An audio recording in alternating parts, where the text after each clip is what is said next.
कि एक गांव में कोई लड़का उसी गांव की किसी लड़की को लेके भाग गया। 2-4 दिन के बाद पकड़ गए, गांव वापस आए। अब लड़की का बाप रोता है, ओ मेरी लड़की तो इज्जत लुट गई, बर्बाद हो गई, मुंह दिखाने के लायक नहीं है।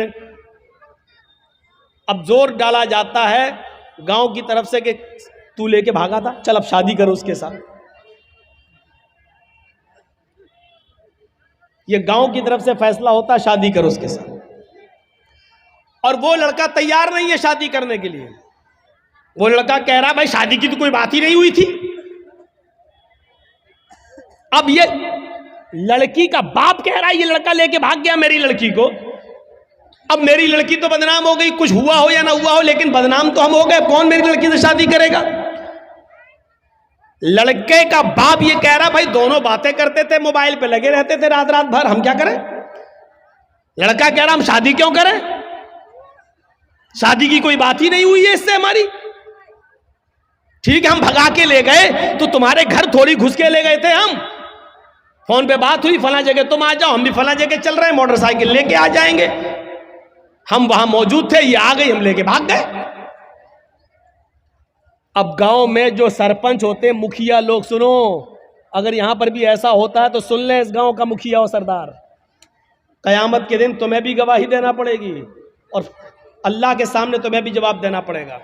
अब क्या होता है, अच्छा ठीक है तू शादी नहीं करेगा, नहीं, अब उस लड़की का तो इज्जत खराब हो गई, हाँ तो क्या हुआ, चल 5 लाख रुपए जुर्माना देगा लड़का वाला लड़की को। अबे तेरे बाप का फैसला है। गांव के मुखिया, सरदार या सरपंच या पंचायत में जो लोग बैठकर ये फैसला करते हैं, ये सब रॉन्ग है, कुरान और हदीस के खिलाफ फैसला कर रहे हैं। दुनिया में 5 लाख 4 लाख रुपया दिलवा सकते हो, लेकिन कयामत के दिन अपने आप को बचा नहीं सकते हो इस फैसले से। सवाल यह पैदा हुआ है कि लड़का भागा तो लड़की भी तो भागी, फिर जुर्माना सिर्फ लड़के पर क्यों आयद हो रहा है,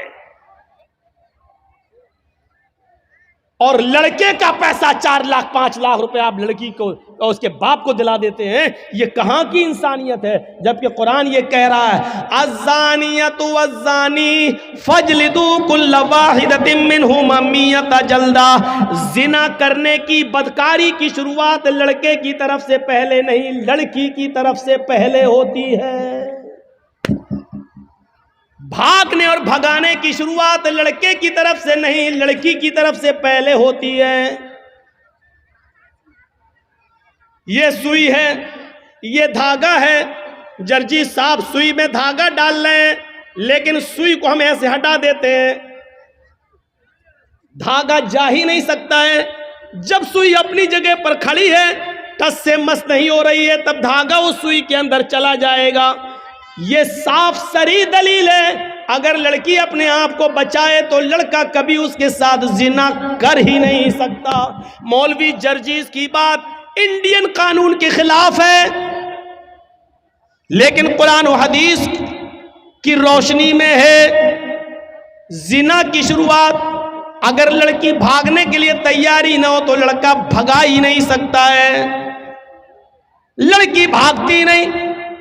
सवाल है साहब, मेरा लड़का, तुम्हारा लड़का मेरी लड़की भगा के ले गया, तू तो 18 साल तक पालता रहा, फिर तू अपनी अलमारी भी नहीं बचा सका, वो पैसा भी लेके भाग गई और सोना भी लेके चली गई, जेवर भी लेके चली गई। जब तू अपनी लड़की पर इतना कंट्रोल नहीं कर सका तो जुर्माना लड़के वालों पर लगाते हैं, और ये फैसला पंचायत करती है, गांव की सरपंच करता है, मुखिया करता है, सरदार करता है, ये फैसला जो कुरान और हदीस के खिलाफ है। शादी हो सकती है या नहीं वो एक अलग मसला है, वो अलग जाने दीजिए। सवाल यह है क्या जुर्माना लड़के के ऊपर आयद होगा, जबकि भागने में दोनों ने बराबर बराबर की भागीदारी ली है। कोई लड़का जबरदस्ती घर में घुसकर लेकर तो नहीं गया था, आपकी लड़की भी घर से निकली, लड़का भी निकला, दोनों निकले, 1 हफ्ता गायब रहे, फिर आए, वो एक अलग मसला है। लिहाजा जुर्माना आयद होना चाहिए तो दोनों पर होना चाहिए, कोड़े पड़ना चाहिए तो दोनों पे पड़ना चाहिए, संसार होना चाहिए तो दोनों को होना चाहिए, अगर सजा मिलनी चाहिए तो दोनों को बराबर बराबर मिलनी चाहिए। आप यहां लड़के पर 5 लाख 2 लाख 3 लाख का जुर्माना लगाकर आप सजा नहीं दे रहे हैं, बल्कि लड़के से लड़की को अवार्ड दिलवा रहे हैं, इनाम दिलवा रहे हैं। अब गांव की और दूसरी लड़कियों को ये उत्साहन मिल रहा है कि हम भाग रहे हैं, अगर शादी होगी तब भी ठीक, और नहीं होगी तो 5 लाख रुपया में वैसे भी मिल जाएगा। इस 5 लाख रुपए में तो हम दूसरी शादी भी किसी और से अच्छी तरीके से कर सकते हैं। सुन लो, इस जुर्माने पर जिन लड़कियों के हौसले बढ़ते हैं उनका गुनाह भी इन पंचायतों के सर पर रखा जाएगा। वला यजरिमन्नकुम शनानु कौमिन अला अल्ला तादिलू, किसी कौम की दुश्मनी तुम्हें इस बात पर मजबूर न कर दे कि तुम अदल न करो, फैसला न करो। ऐसा नहीं होना चाहिए। ए दिलो हुआ अक़रबु लित्तक़वा, हर हाल में इंसाफ करना, हर हाल में सच्ची बात कहना, चाहे वो किसी के भी खिलाफ हो। हजरत अली रजी अल्लाह ताला अन्हु की एक जिरा क्या होती है आपको बताऊं। जिरा होती है, जंग में जब लड़ा जाता था तो एक लोहे की कमीज की तरह या कुर्ते की तरह एक वो होता था, वो अपने गले में डाल लिया जाता था ताकि दुश्मन का तीर सीने में न लगे, उस लोहे पर लग जाए। तीर आए, खंजर आए, तलवार आए तो वो लोहे पर लगे, तो उसको बोलते थे जिरा। तो जंग में जाते थे तो जिरा पहन लेते थे साहबा। हजरत अली की भी एक जिरा थी जो घर के बाहर रखी हुई थी। हजरत अली अंदर चले गए, जिरा बाहर रखी रही। जब घर से बाहर आए तो जिरा गायब हो गई। पानी है? ठीक है, चलो आज पी लेता हूं।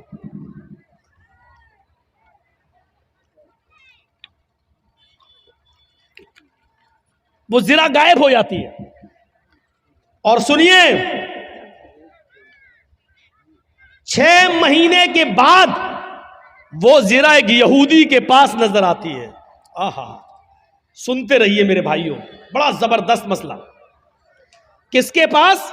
एक यहूदी के पास नजर आती है वो जिरा। हजरत अली ने उस यहूदी से कहा, ये जिरा मेरी है। और हजरत अली कौन है? अमीरुल मोमिनीन। अमीरुल मोमिनीन समझ रहे हो ना? उसको समझाने के लिए बोल दूं, चीफ मिनिस्टर। अमीरुल मोमिनीन है, पूरे इलाके के जिम्मेदार हैं। यहूदी से कहते हैं, यहूदी ये जिरा तो मेरी है, तेरे पास कहां से आई? उसने मुस्कुराते हुए कहा, अच्छा नियत खराब कर रहे हो मेरी जिरा पर, ये तो मेरे पास बहुत दिनों से है। हजरत अली ने कहा, तुम पंगा ले रहे हो, तुम्हें अच्छी तरीके से मालूम है कि ये जिरा मेरी है। उस यहूदी ने कहा, आप झूठ बोल रहे हैं। लीजिए, किससे कहा जा रहा है? हजरत अली से। आप झूठ बोल रहे हैं, ये जिरा आपकी नहीं मेरी है। हजरत अली ने कहा, मैं तुम्हारे खिलाफ मुकदमा दायर करूंगा अदालत में। उस यहूदी ने कहा, कर दो मुकदमा, देखते हैं अदालत क्या फैसला करती है। हजरत अली ने मुकदमा दायर कर दिया। कहां? कोर्ट में, अदालत में। और जज कौन है? काजी शुरैह।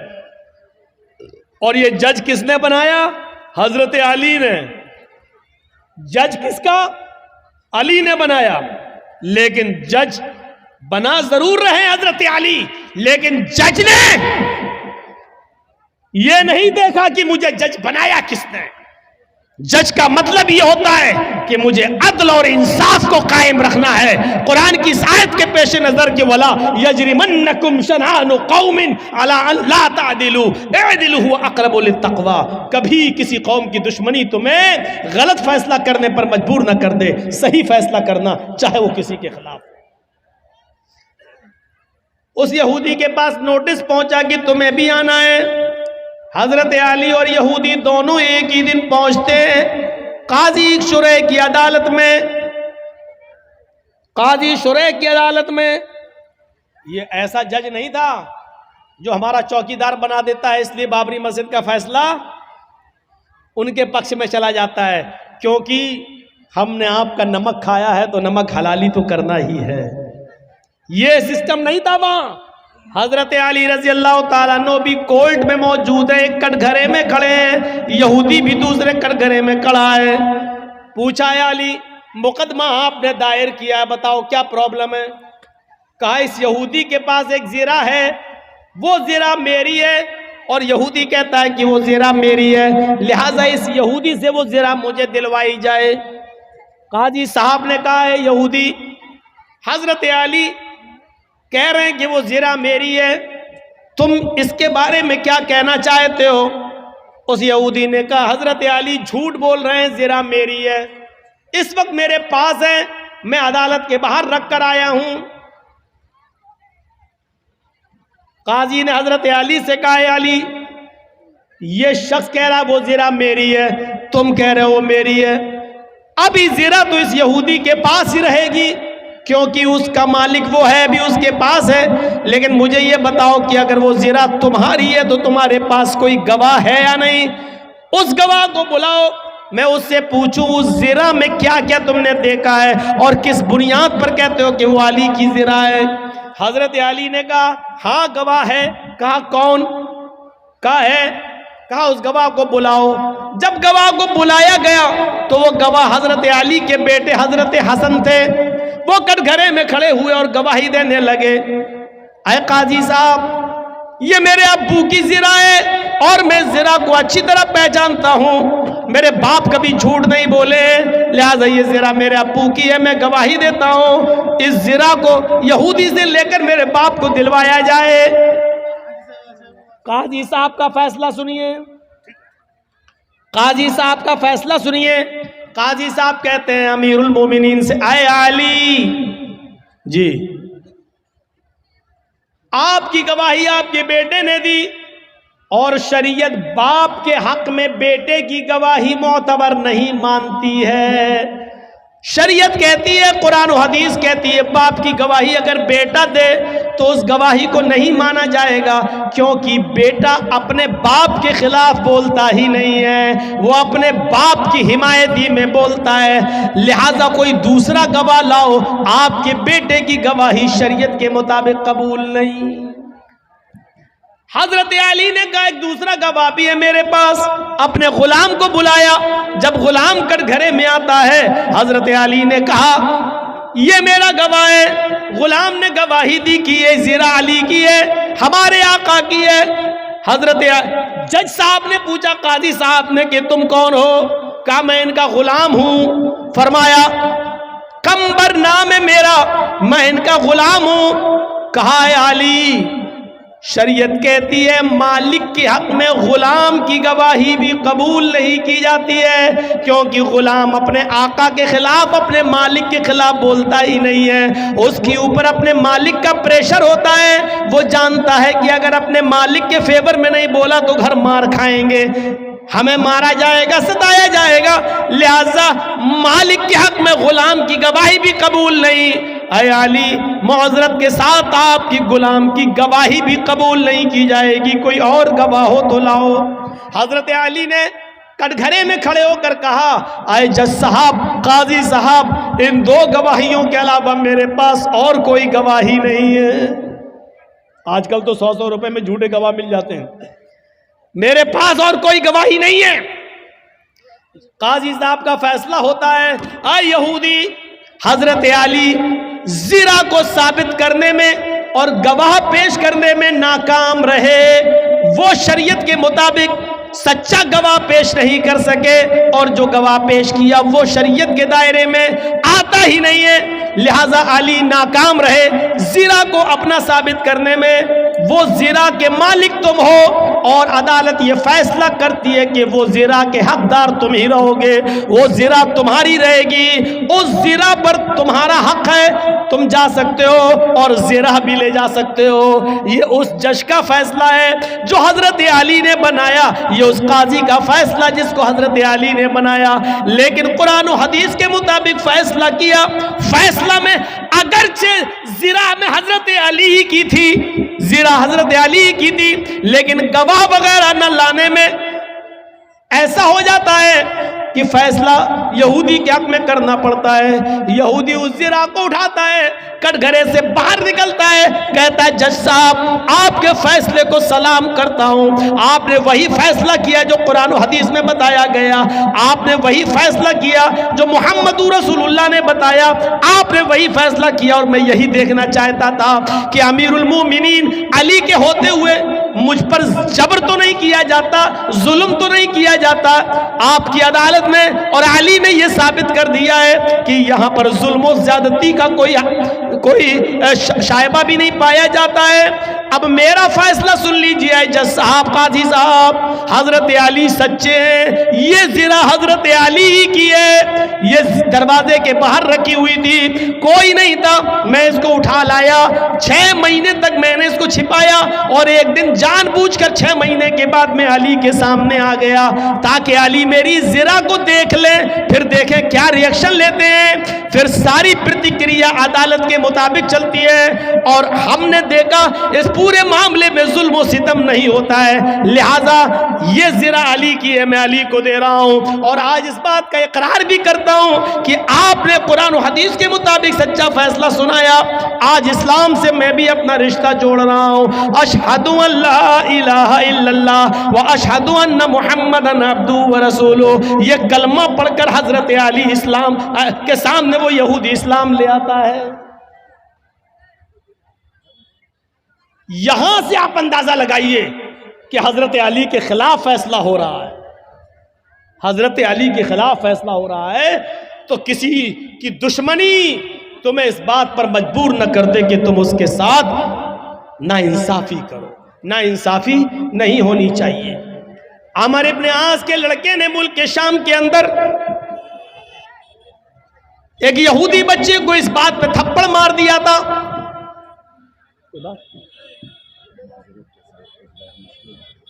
3 बजे रात में नहीं होता, 3 बजे रात में कोई गैर मुस्लिम नहीं होता, ये सब बकवास है। जो भी हो, लेकिन ये चीज़ सही नहीं है। 20 तकरीर में आप किसी का टॉपिक बदलवाएं, ये अच्छी आदत नहीं है। इसीलिए आप खुद सोचो कि बिहार बंगाल तंग आ गए हैं। जो चीज़ नहीं, वो सब नहीं होता। गैर मुस्लिम है तो आगे बिठा लो उनको, लाइए, हम उनसे पूछे कि उनके समझ में आ रहा कि नहीं आ रहा, आप लाइए उनको आगे बिठा लिए।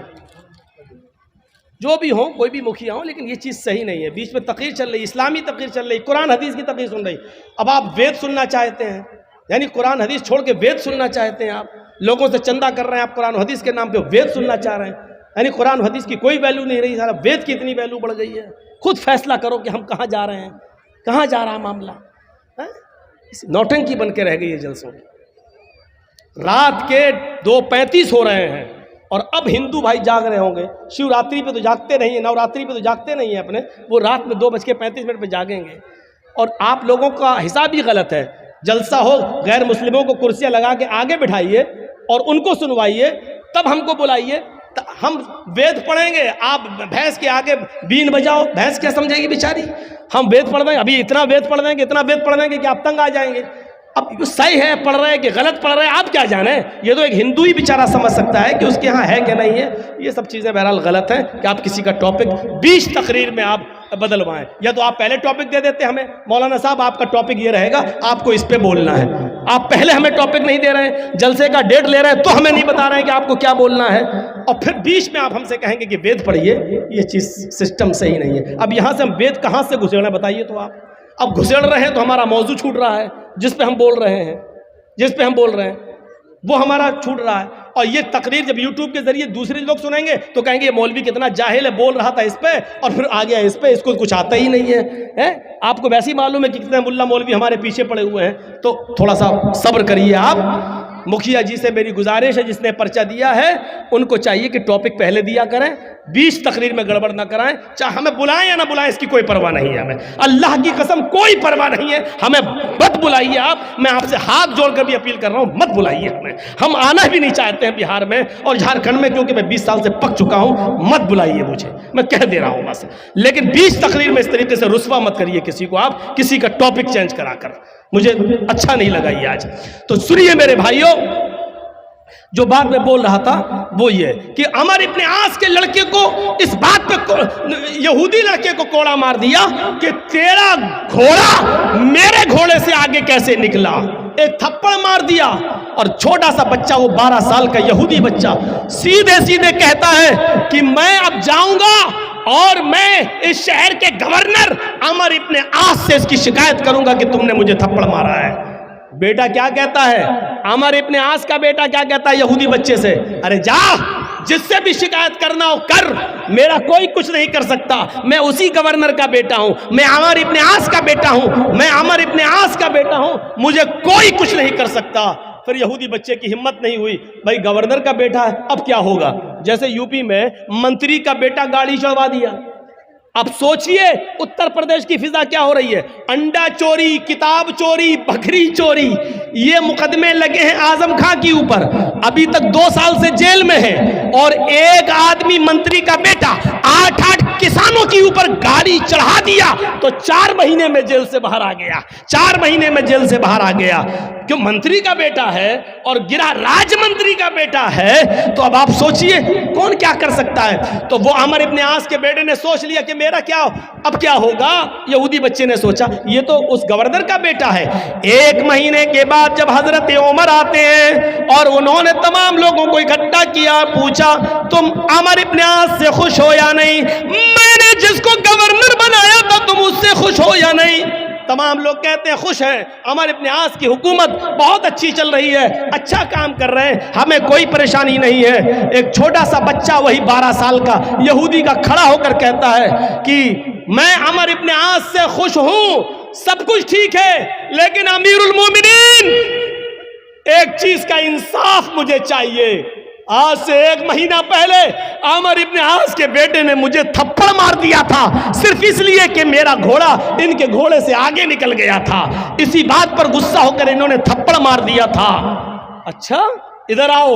उस 12 साल के बच्चे को बुलाया और यहूदी बच्चे को बुलाया, इधर आओ, अपनी गोद में बिठाया, पूरी बात बताओ। पूरी बात बताई, कहा कि अमर इब्न आस के बेटे ने मारा।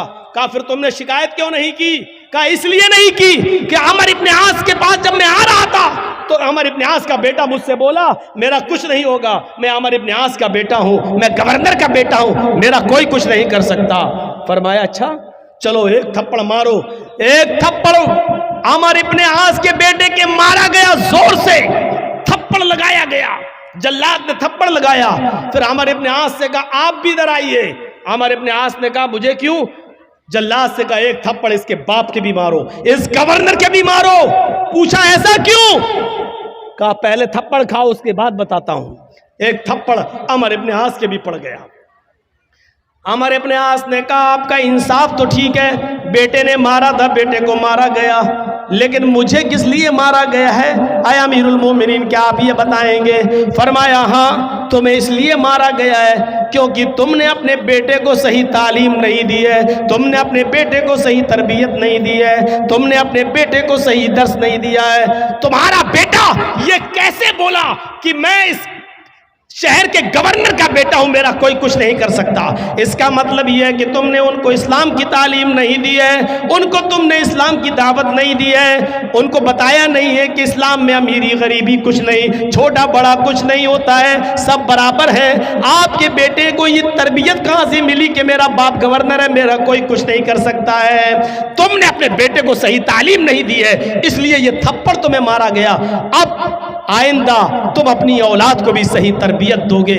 ये अदल था, ये इंसाफ था, ये फैसला था मेरे भाइयों उस जमाने का। कुरान यही कहता है कि कोई दुश्मन भी तुम्हारा हो लेकिन फैसला करना हो तो दुश्मन के अगर हक में जा रहा तो कर दो, ये मत देखो कि ये मेरा दुश्मन है, इसको हम कैसे।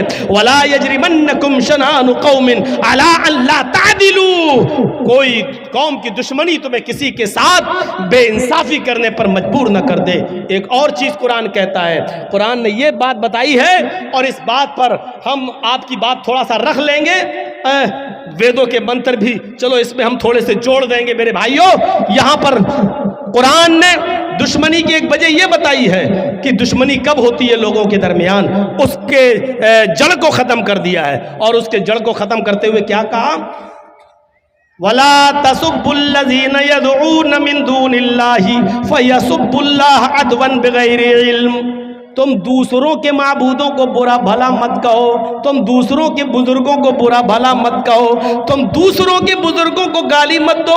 फयसुब्बुल्लाह, जवाब में वो तुम्हारे अल्लाह को गाली देंगे।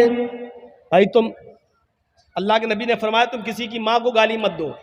तो साहबी ने पूछा अल्लाह के रसूल, अल्लाह के नबी ने कहा कि तुम अपनी माँ को गाली मत दो। तो साहबी ने कहा अल्लाह के रसूल अपनी माँ को गाली कौन देगा, ऐसा कौन नालायक बेटा होगा जो अपनी माँ को गाली देगा। तो अल्लाह के नबी ने कहा तुम किसी की माँ को गाली दोगे, किसी को उसकी माँ की गाली दोगे, जवाब में वो तुम्हें तुम्हारी माँ की गाली देगा, तो इसका मतलब क्या हुआ कि तुमने अपनी माँ को गाली दी। न तुम उसकी माँ को गाली देते, न वो जवाब में तुम्हारी माँ को गाली देता। तो गोया कि तुमने खुद अपनी माँ को गाली दी है।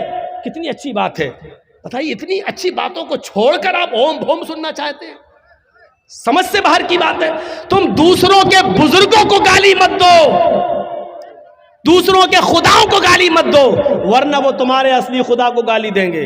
आप राम को या लक्ष्मण को या ईसा को या मूसा को, पहली बात तो कोई मुसलमान ईसा मूसा को बुरा कह ही नहीं सकता, क्योंकि वो मुसलमानों का अकीदा कि वो भी हमारे नबी हैं, अल्लाह ने नबी बनाकर भेजा। तुम न किसी बुद्ध को, न किसी महावीर को, न किसी कृष्ण को, राम को, लक्ष्मण को, हनुमान को, तुम किसी को गाली न दो, इसलिए कि अगर तुम इनको बुरा कहोगे तो इनके मानने वाले तुम्हारे असली खुदा को, असली रब को बुरा कहेंगे। असली रब को बुरा कहेंगे तो इसका मतलब यह कि तुम खुद अपने रब को गाली देने के जिम्मेदार बन रहे हो। फरमाया कि फला तसब्बुल्लज़ीना यदऊन मिन दूनिल्लाह फयसुब्बुल्लाह अदवन, तुम दूसरों के बुजुर्गों को गाली मत दो, वरना वो जवाब में तुम्हारे असली खुदा को, असली रब को गाली देंगे बगैर इल्म के, बगैर इल्म के। इसमें तो कोई शक ही नहीं है कि अल्लाह एक है, और इसको सब मानते हैं, दुनिया की हर कौम मानती है, हर मजहब मानता है कि अल्लाह एक है। उनके यहाँ रसूल, नबी, ऋषि, अवतार, पैगंबर के भी आने का सबूत मिलता है। अब आप एक तरफ से देख लें, अल्लाह, इसको अल्लाह भी आया है वेदों में, अल्लाह, अल्लाह के साथ अस्मल्लाम इल्लल्ले मित्रा वरोड़ो इल्लल्ले इल्लल्लाह,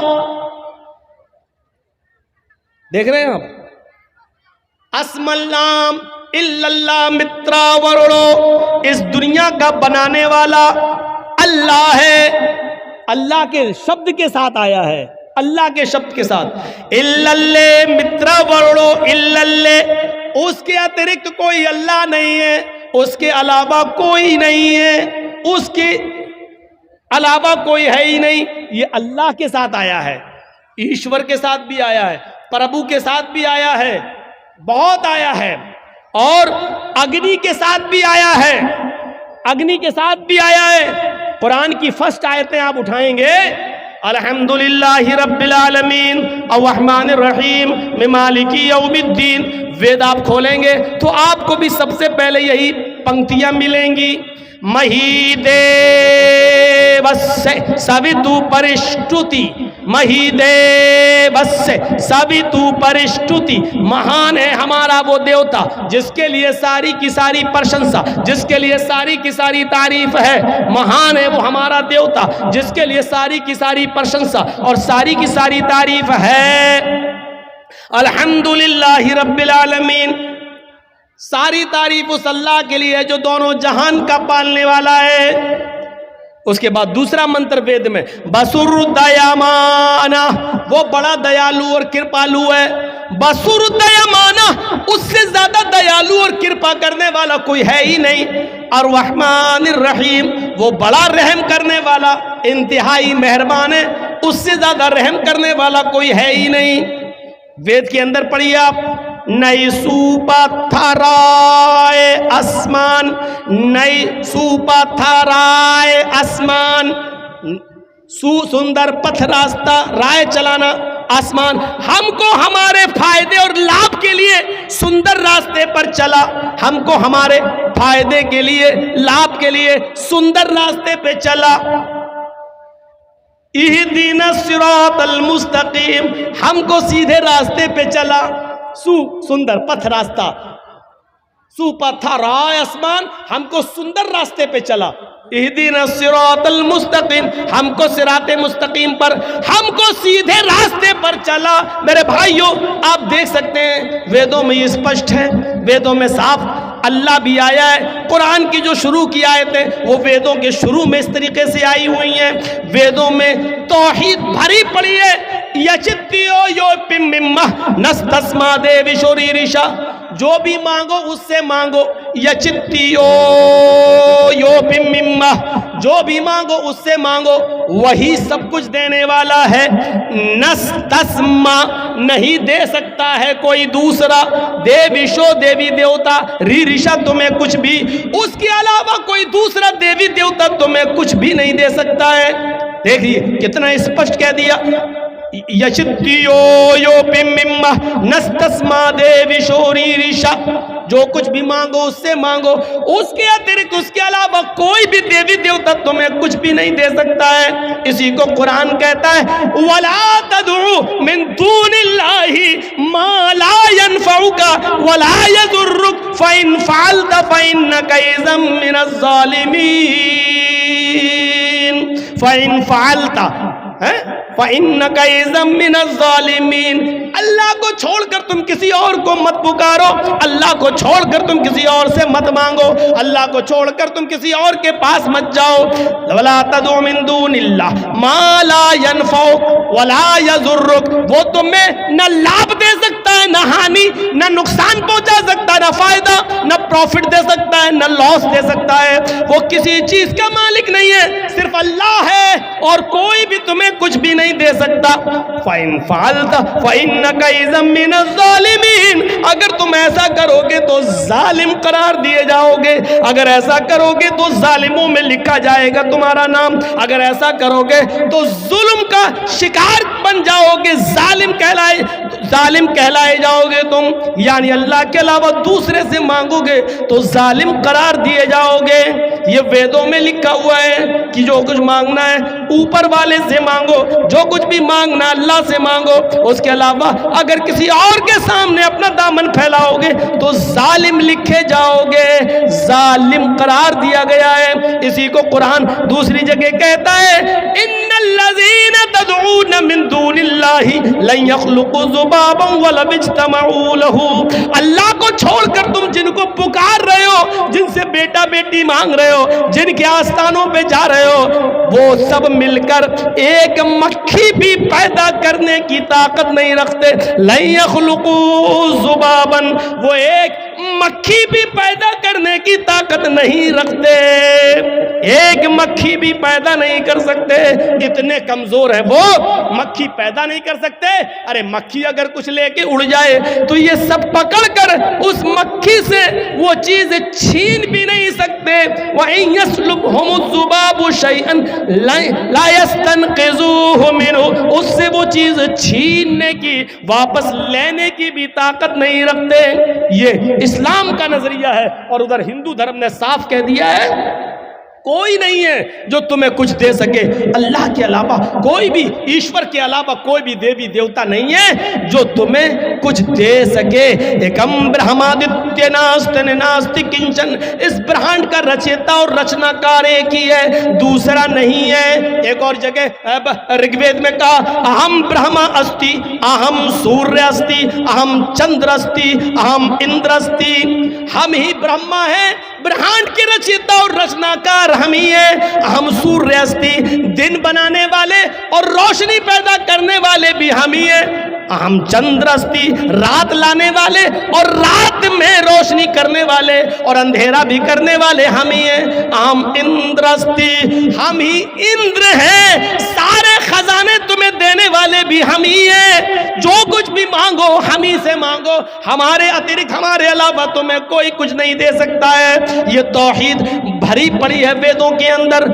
लेकिन ये भी कहा, ओम निराकारम अस्ति निराकारम अस्ति, उस ईश्वर का कोई आकार नहीं है, उसकी मूर्ति मत बनाओ, वो बगैर मूर्ति का है, उसकी कोई मूर्ति, उसकी उसकी कोई स्टैच्यू, उसका कोई मुजस्समा बना ही नहीं सकता है। वो अनस्टैच्यू है, उसका कोई स्टैच्यू नहीं बना सकता है।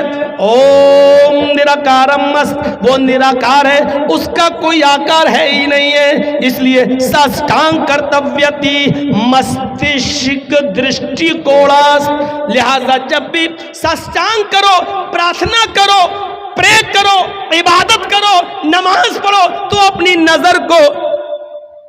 अपनी नजर को साष्टांग यानी सजदे की जगह पर रख लो। ये श्रीमद् भागवत गीता में कहा जा रहा है कि अपनी नजर को, अपनी दृष्टि, अपनी आंख को साष्टांग जहां सजदा किया जाता उस जगह रख लो। अब बताइए नमाज में कहां रखा जाता अपनी नजर?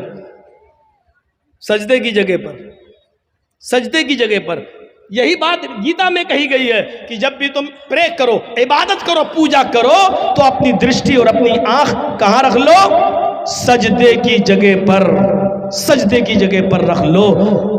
ये इदम जन, और इसी को कहा गया है उसी के अंदर, योगी उज्जीत सततमात्मानम रहस्य स्थिता एकाकी अच्युतात्म निराशीर परिग्रह। जब पूजा करने खड़े हो जाओ, नमाज पढ़ने खड़े हो जाओ, इबादत के लिए खड़े हो जाओ, तो पूरे शरीर का योग कर लो, पूरे शरीर की पूजा करो, पूरे शरीर के अंग की एक्सरसाइज करो। योग युज्जीत सततमात्मानम रहस्य स्थिता, और इसको हमेशा करते रहना, कभी मत छोड़ना, बराबर करते रहना, कभी मत छोड़ना। अगर एक टाइम की भी पूजा छोड़ दोगे, रहस्य स्थिता, तो धर्म से हट जाओगे, धर्म पे कायम नहीं रहोगे। एकाकी, एक ईश्वर के सामने खड़े हो जाना, यच्चतात्मा, और अपनी आत्मा को उसी की तरफ, अपने हृदय और दिल को उसी की तरफ लगा देना। निराशीर, सबसे निराश हो जाना। परिग्रह, लेकिन ऊपर वाले से निराश मत होना। परिग्रह, ऊपर वाला ही सब कुछ देने वाला है। यानी जब नमाज पढ़ने खड़े हो, एकाकी, तो एक अल्लाह के सामने खड़े हो जाओ, एकाकी यच्चतात्मा, और अपनी आत्मा को, अपने हृदय को वहीं लगा लो। यानी नमाज में इधर उधर मत देखो, दिल ऊपर अल्लाह की तरफ लगना चाहिए। इसी को अल्लाह के नबी ने फरमाया, ताबुदल्लाह कान्नका तराह, अल्लाह की इबादत जब करो तो ऐसे करो गोया कि तुम अल्लाह को देख रहे हो। फ़इन लम तकुन तराह फ़इन्नहु यराक, अगर ये तसव्वुर तुम्हारे अंदर ना आ सके तो फिर ये तसव्वुर आ जाए कि वो हमें जरूर देख रहा है। जब तुम ये सोचोगे कि अल्लाह हमें देख रहा है, तो इबादत अच्छी तरीके से करोगे, अच्छी तरीके से नमाज पढ़ोगे, अच्छी तरीके से इबादत करोगे।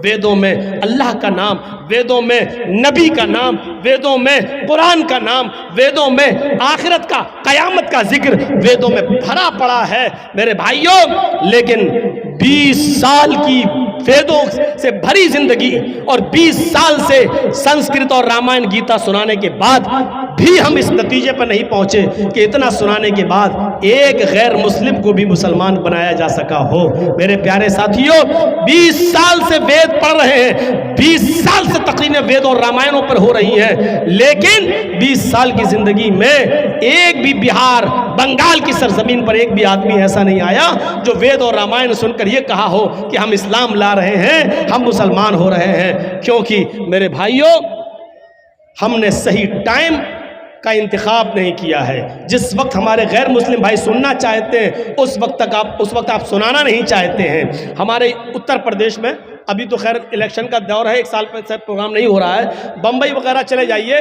तो गैर मुस्लिमों के लिए जलसे होते हैं, करते हैं, तो वहाँ क्या करते हैं, उनके लिए आगे कुर्सियाँ बिछा दी जाती हैं आगे, और उनको सवाल जवाब करने की पूरी परमिशन होती है। 1 घंटा मैं बोलता हूं, तकरीर करता हूं, और 1 घंटे के बाद आधे घंटे का टाइम उन गैर मुस्लिमों को दिया जाता है। आपको अगर कोई सवाल करना हो तो आप सवाल कर सकते हैं। तो वो अच्छा लगता है, वहाँ सुनाया जा रहा है, वो आगे बैठे हैं, वहाँ मंत्र नंबर, पेश नंबर, सफ़ा नंबर, कांड नंबर, सूक्त नंबर, श्लोक नंबर सब बताने में अच्छा लगता है, और फिर उनका सवाल भी होता है और उसके जवाब भी देने में अच्छा लगता है। मेरे भाइयों, यहाँ एक रस्म बनी है बस।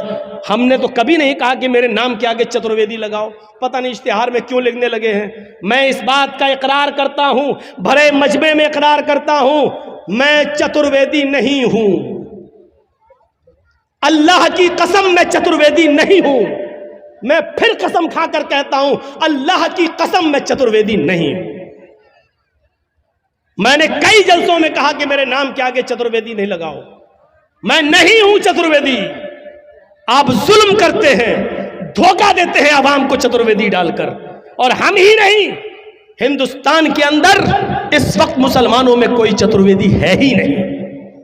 कोई भी किसी भी मौलवी को बुला लो, नाम लिख सकते हो इश्तिहार में चतुर्वेदी, लेकिन चतुर्वेदी नहीं। चतुर्वेदी कहते हैं जो किसी यूनिवर्सिटी में चारों वेदों को पढ़कर वहां की डिग्री लेकर आया हो। जैसे कोई मौलाना मदरसे में पढ़े बगैर आलिम नहीं हो सकता, उसी तरीके से कोई आदमी किसी हिंदू की शास्त्र पढ़े बगैर और हिंदुओं के इदारे में पढ़े बगैर, चारों वेद पढ़े बगैर कोई चतुर्वेदी नहीं हो सकता है। यहां तो जमीन से पत्थर खोदो तो चतुर्वेदी निकलता है, एक ढूंढो तो 100 पैदा हो जाते हैं। सबसे पहले हम अपने नाम के आगे कहते हैं कि चतुर्वेदी मैं नहीं हूं। सेल्फ स्टडी की है, मुताला किया है, थोड़ा बहुत मैं पढ़ता हूं, सुनाता हूं। मेरे भाइयों, इससे ज्यादा चतुर्वेदी की हैसियत नहीं। ना मैं मुफ्ती हूं, ना मैं चतुर्वेदी हूं। मेरे नाम के आगे ये चतुर्वेदी का लफ्ज न लगाया जाए। कई जगहों पर मैंने कहा, आज भी कह देता हूं कि चतुर्वेदी का लफ्ज मेरे नाम के आगे नहीं लगाया जाए। ये धोखा होगा आवाम को चतुर्वेदी का लफ्ज निकालकर। हम चतुर्वेदी नहीं है, एतराफ करते हैं।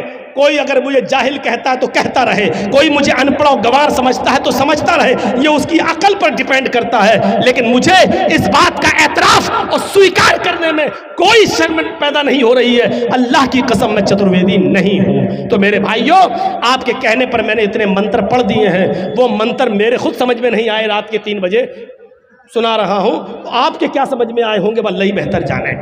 आप रोजे से हैं और रोजा भी रमजान के महीने में रख रहे हैं जो फर्ज है। आप रोजे से हैं, आपके पड़ोस में एक आदमी बीमार है, हॉस्पिटल में एडमिट है, डॉक्टर ने अर्जेंट ब्लड मांगा है, लेकिन उस आदमी का, जो आपका पड़ोसी है, वो हिंदू है, ईसाई है, यहूदी है, कोई भी है, मुसलमान नहीं है, मान लो, इस्लाम को छोड़कर वो दूसरे किसी मजहब का मानने वाला, मान लो थोड़ी देर के लिए, लेकिन बीमार है। और डॉक्टर ने कह दिया कि 1 घंटे के अंदर अंदर अगर मुझे इसके ग्रुप का ब्लड नहीं मिला तो हम इसको नहीं बचा पाएंगे। उसके बेटों का ब्लड ग्रुप उसके ब्लड ग्रुप से अलग है, उसकी बीवी का ब्लड ग्रुप अलग है, और लोगों का ब्लड ग्रुप उसके ग्रुप से अलग है। लेकिन आप मुसलमान हैं, आपका ब्लड ग्रुप उसके ब्लड ग्रुप से मेच खा रहा है, और आप एक बोतल खून दे सकते हैं और उसकी जान बच सकती है। तो ऐसी सूरत में आपको डॉक्टर के पास जाकर एक बोतल खून देना पड़ेगा, इसलिए कि उसकी जान बचाना इस वक्त जरूरी है, आप उसकी नहीं बचा रहे हैं। कुरान कहता, मन अहयाहा फकअन्नमा अहयन्नास जमीआ, जिसने किसी एक इंसान को बचाया उसने पूरी इंसानियत को बचाया। यहां आप एक हिंदू को या एक ईसाई को नहीं बचा रहे हैं, एक इंसान को बचाकर पूरी कायनात की और पूरी दुनिया की इंसानियत और मानवता को बचा रहे हैं। ऐसे मौके पर आपको ब्लड देना पड़ेगा। सवाल यह पैदा होता है, क्या रोजे की हालत में एक बोतल खून देना जायज है कि ना जायज है? यह एक अलग मसला है। मेरे भाइयों, आपको रोजा है, बुखार है, लेकिन डॉक्टर ने ब्लड जांच के लिए सैंपल मांगा है, आप रोजा नहीं तोड़ना चाहते हैं, तो ऐसी कंडीशन में आप ब्लड जांच के लिए 2, 4, 5 ml ब्लड अगर आपका निकाला जा रहा है तो आप निकलवा सकते हैं, आपका रोजा नहीं टूटेगा। सुन लीजिए मसला, अगर 2, 4, 5 ml ब्लड निकलवाने से आपकी जांच के लिए जाना है, ब्लड 2, 4, 5 ml ब्लड निकालने से रोजा नहीं टूटेगा, लेकिन आपको एक बोतल खून देना है। एक बोतल खून देने के बाद कमजोरी आना है।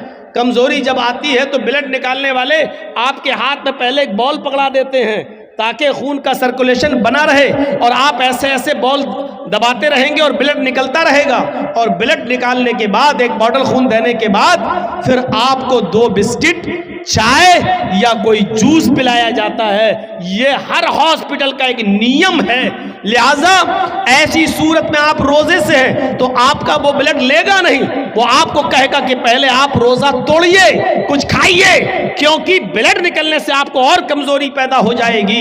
इस्लाम यहां आपको इजाजत देता है कि एक गैर मुस्लिम की जान बचाने के लिए आपको अगर रोजा तोड़ना पड़ रहा है तो रोजा तोड़ दीजिए। ये रोजे की कज़ा तो बाद में हो जाएगी, लेकिन अगर ये मर गया तो दोबारा जिंदा नहीं हो पाएगा। इसलिए इसको बचाना, रोजा रखने इस वक्त तोड़ देना बेहतर है, उसको बचाना ज्यादा जरूरी है। लिहाजा इस्लाम यहां आपको इजाजत देता है कि गैर मुस्लिम की जान बचाने के लिए रोजा तोड़ दो। इससे बड़ा दर्जा इंसानियत का और क्या होगा। वो सोचें जो मॉब लिंचिंग करके दरख्तों से बांधकर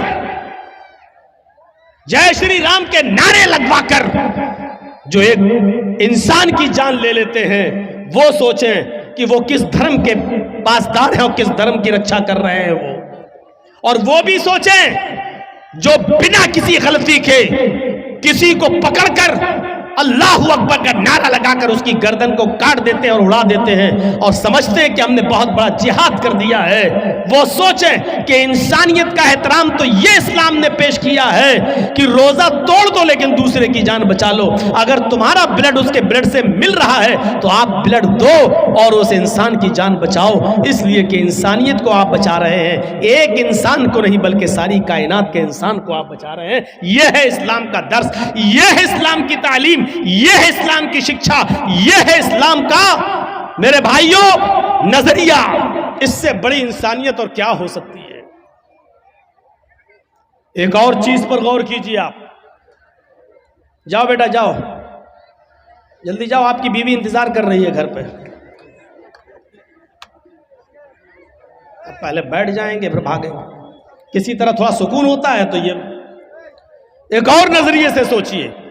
इस्लाम ने इंसानियत देखी, इंसानियत इस्लाम ने इतनी बाउंडेशन लगा दी है कि कोई भी शख्स जब किसी औरत से शादी करे तो किसी भी कीमत पर किसी दूसरे के बच्चे को ही अपना नाम न दे दे। इस पर इतनी बाउंडेशन लगा दी है कि आप गौर कीजिए, अगर किसी वजह से आप अपनी बीवी को तलाक देते हैं और तीसरी तलाक जब दी जाती है तो तीसरी तलाक जब आप देंगे उसके बाद औरत की इद्दत शुरू हो जाएगी। उसके बाद से जैसी तीसरी तलाक दी वहीं से इद्दत शुरू। अब 3 महीने तक वो दूसरी शादी नहीं कर सकती है जब तक कि वो इद्दत पूरी न कर ले। गौर से सुनिएगा, इसको सुनेंगे तभी बात समझ में आएगी। 3 महीने तक उसको क्यों रोका गया? क्योंकि 3 महीने में हो सकता है कि जो आदमी तलाक दे रहा हो उसका कोई बच्चा इस औरत के पेट में हो। ऐसा ना हो कि तलाक के फौरन बाद शादी की अगर इजाजत दे दी जाए तो कहीं ऐसा ना हो कि दूसरे का बच्चा ये अपने पेट में रखे और किसी दूसरे मर्द से शादी कर ले और दूसरा मर्द इस बच्चे को अपना नाम दे दे, हालांकि ये उसका बच्चा नहीं है। इसलिए 3 महीने का हुक्म दिया है कि वो इद्दत गुजारेगी। अगर किसी का शौहर मर गया तो औरत इद्दत गुजारेगी कितने दिन? 4 महीने 10 दिन।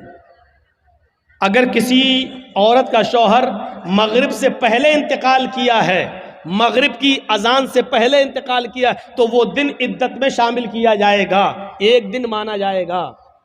मान लीजिए आपके यहाँ 6 बजे मगरिब की अजान हो रही है और 5 बजे किसी का शौहर इंतकाल किया है, तो 5 बजे इंतकाल करने के बाद भी उसका पहला दिन माना जाएगा, क्योंकि अभी तारीख वही है। मगरिब के बाद तारीख चेंज होगी, मगरिब से पहले नहीं, वो पहला दिन माना जाएगा। यही अकीके में भी यही देखा जाएगा।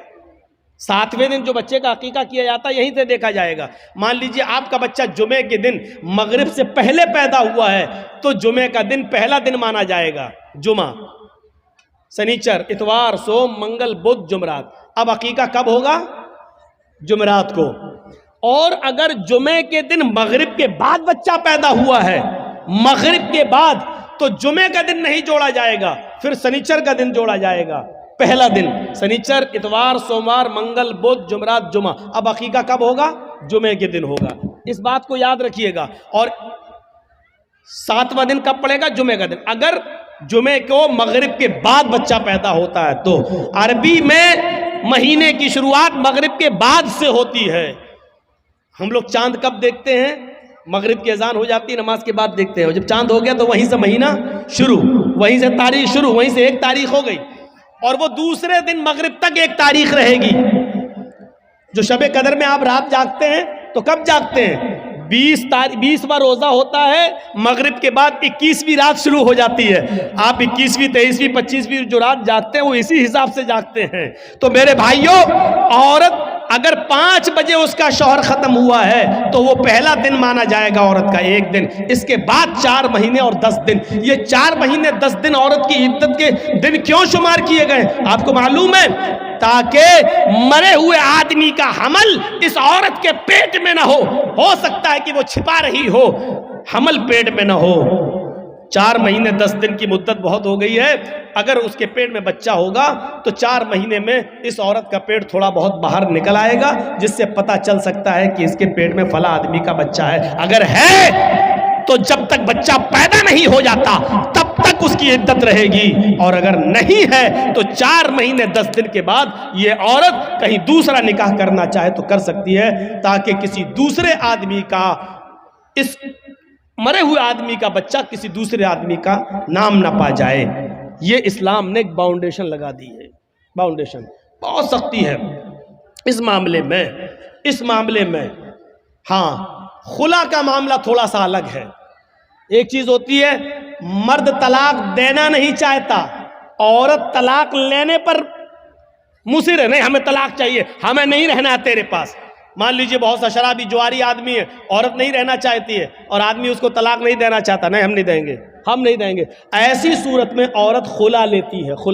खुला ये होता है कि काजी को बिठाएगी या 4-5 आदमी को बिठाएगी और कहेगी कि मुझे इसके साथ नहीं रहना है, आप लोग गवाह रहिए, मैं खुला ले रही हूं, ये तलाक नहीं दे रहा है। लिहाजा वो काजी निकाह फिस्क कर देगा और वो औरत अब आजाद हो गई। आदमी चाहे तलाक दे या न दे, औरत खुला ले ली है, अब ये आजाद हो चुकी है, लेकिन इसके बावजूद उसको 1 पीरियड, 1 हैज तक रुकना पड़ेगा। वो दूसरी शादी नहीं कर सकती है जब तक कि उसको 1 पीरियड नहीं आ जाता है। 1 पीरियड का मतलब उसको, औरत को जो हर महीने जो हर औरत को जो खून ब्लड आता है, 1 पीरियड, जब तक वो पीरियड नहीं आ जाता तब तक वो दूसरा निकाह नहीं करेगी, और पीरियड आने के बाद फिर वो दूसरा निकाह कर सकती है। पीरियड आने का मतलब यह है कि वो हामिला नहीं है, यानी जिस आदमी से उसने खुला लिया है उसका बच्चा इसके पेट में नहीं पल रहा है। अब सोचिए इस्लाम ने कितनी बाउंडेशन लगाई है कि आपके पेट में पलने वाले बच्चे को उसके असली बाप का नाम मिले। वो बच्चा जब बाहर आए तो अपनी निस्बत अपने असली बाप की तरफ कर सके।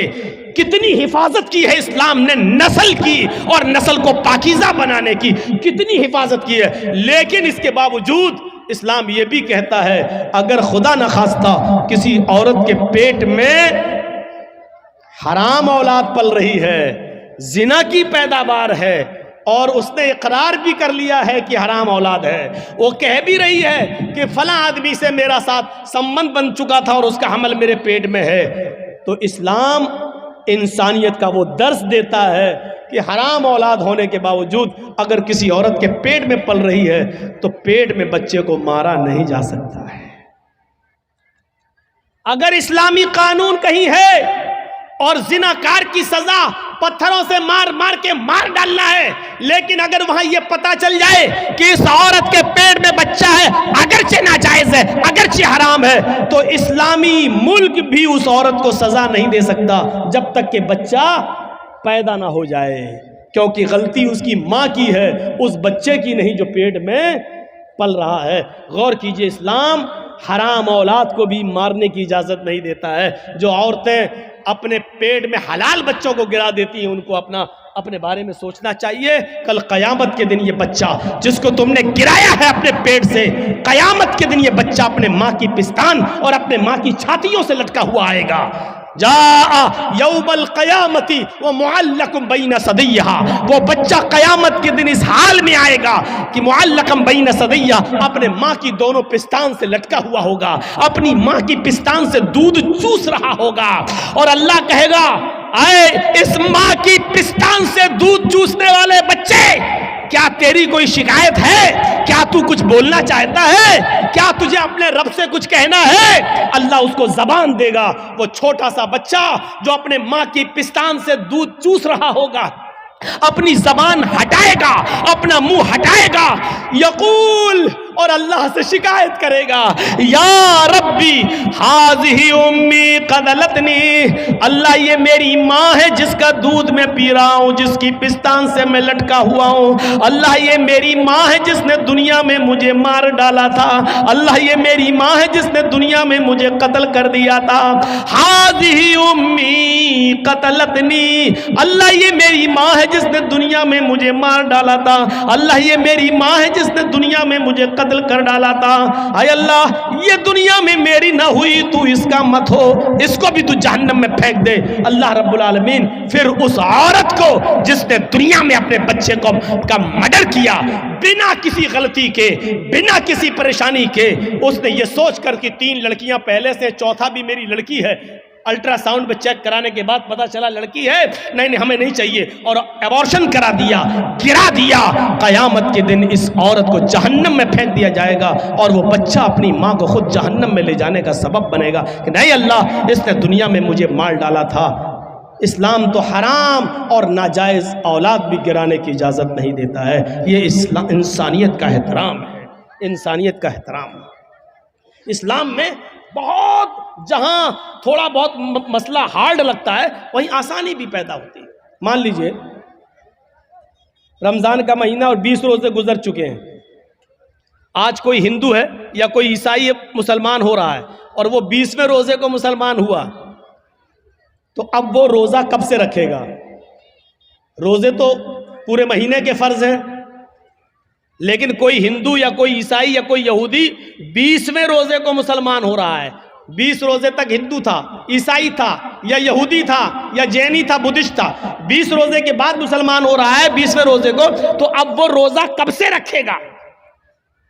आज मुसलमान हुआ है, तो अब जब मुसलमान हुआ तभी से तो रखेगा। अब सवाल ये पैदा होता है कि वो 20 रोजे जो इसके छूटे हैं वो पूरे करेगा या नहीं करेगा? तो साफ मसला है कि नहीं करेगा। क्यों नहीं करेगा? क्योंकि जब वो इस्लाम लाया है तब तक वो काफिर था, उस पर रोजा फर्ज था ही नहीं। आज वो इस्लाम लाया तो अब जितने रोजे हैं उतने वो रखेगा, बकिया रोजे वो नहीं रखेगा। इसलिए नहीं रखेगा क्योंकि उस वक्त उसके ऊपर रोजे फर्ज थे ही नहीं। कितने रोजे रखेगा? जितने बाकी हैं। एक चीज और सुन लीजिए, 20वें रोजे को इस्लाम लाया, लेकिन इस्लाम ला रहा 5 बजे शाम में और रोजा खुलता है 6 बजे। अब 5 बजे वो इस्लाम ला रहा है, तो इस्लाम जैसी वो 5 बजे लाया तो अब क्या करेगा? आज का रोजा क्या करेगा? तो 5 बजे इस्लाम लाता है तो 5 बजे ही से उसका रोजा शुरू हो गया है, क्योंकि 5 बजे से पहले उसके ऊपर रोजा फर्ज था ही नहीं, क्योंकि वो काफिर था। जैसे इस्लाम लाया वैसे उस पर रोजा फर्ज हो गया, वैसे ही उसके ऊपर रोजा फर्ज हो गया। अब 5 बजे ही वो नियत कर लेगा कि मैं रोजे से हूं। इस्लाम ले आया, अशहदु अल्ला इलाहा इल्लल्लाह व अन्ना मुहम्मद रसूलुल्लाह। इस्लाम लाते ही उसके ऊपर असर की नमाज फर्ज हो जाएगी, क्योंकि टाइम अभी बाकी है और इस्लाम ला चुका है, असर का वक्त अभी बाकी है, लिहाजा पहले असर की नमाज पढ़ेगा और यहीं से उसका रोजा भी शुरू हो जाएगा, क्योंकि इस्लाम ला चुका है। जब से इस्लाम लाया यहीं से रोजा शुरू, और 6 बजे वो रोजा सब लोगों के साथ खोल लेगा और उसका ये एक रोजा माना जाएगा, ये एक रोजा माना जाएगा। ये आसानी भी है, ये आसानी भी है। इस्लाम मुश्किल नहीं है, लोगों ने इसको मुश्किल बना दिया है। क्या वो लोग सहाबा नमाजें नहीं पढ़ते थे? क्या वो रोजे नहीं रखते थे? मुश्किल बना दिया है। फजर में नहीं उठ पा रहे हैं साहब, क्यों? अब रात में 1 बजे जर्जी साहब को टाइम मिलेगा, 3 बजे तक जलसा चलेगा, फिर आदमी यहां से जाएगा, थोड़ी देर कमर सीधी करेगा, फजर में उठेगा, नहीं उठ पाएगा। क्लियर है? लेकिन याद रखिए, मौलाना जर्जीस का जलसा और इस जलसे में 2:30 बजे 3 बजे तक जाग लेना और इस जाग लेने के बाद सुबह फजर की नमाज में ना आना, यह दलील नहीं है इस बात की कि आपका जलसा कामयाब हो गया है, या ये उज्र नहीं होगा कि मैं जलसा सुनने की वजह से रात में जाग लिया इसलिए फजर में हम नहीं उठ पाए। जलसा कराना फर्ज नहीं था, फजर की नमाज पढ़ना फर्ज था। आपने एक फर्ज को छोड़ा उस काम के लिए जो आपके ऊपर फर्ज ही नहीं था। मेरे भाइयों, यहां से ये मैसेज लेके उठिएगा, ये पैगाम लेके उठिएगा, ये तसव्वुर लेके उठिएगा। तो इंसानियत ये होती है, इंसानियत। तो या अय्युहन्नास इन्ना खलकनाकुम मिन ज़करिन व उन्सा व जअलनाकुम शुऊबन व क़बाइल लितारफू, तुमको हमने एक मर्द और एक औरत से पैदा किया है, तुम सब आपस में भाई हो, तुम आपस में एक ही बाप के और एक ही मां के बेटे हो, तुम्हारा बाप एक है, तुम्हारी मां एक है। अच्छा, एक चीज और बताइए, गौर से सुनना। हम मुसलमान हैं, ये हिंदू है, हम दोनों का झगड़ा हुआ है। अब कोर्ट में गए तो जज साहब बैठे हैं, अगर मुसलमान है तो उनका दिल चाहता है कि हम मुसलमान की तरफ थोड़ा सा झुकाव कर दें, हिंदू है तो वो चाहता है थोड़ा सा हिंदू की तरफ झुकाव कर दें। ये होता है, ये होता है।